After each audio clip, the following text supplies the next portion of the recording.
சரி, இப்ப நம்ம விக்கிரவாண்டி மாநாட்டுக்கு போவோம். அந்த மாநாட்டுல நான் என்ன சொன்னேன்? நம்மளுடைய அரசியல் எதிரி யாரு? திமுக.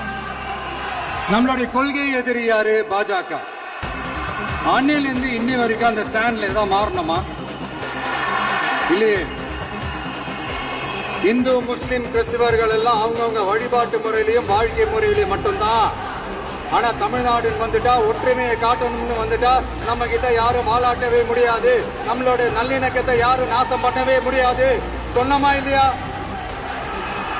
அன்னிலிருந்து இன்னி வரைக்கும் அந்த ஸ்டாண்ட்ல ஏதாவது மாறணுமா? ஒரு இன்ச்சு கூட மாறலையே. மதச்சார்பற்ற சமூக நீதி கொள்கை தானே நம்மளுடைய கொள்கை. அதுல இருந்து மாறவே போறதில்லை. 100% நீங்க உங்க விஜய இந்த விஷயத்துல நீங்க நம்பலாம்.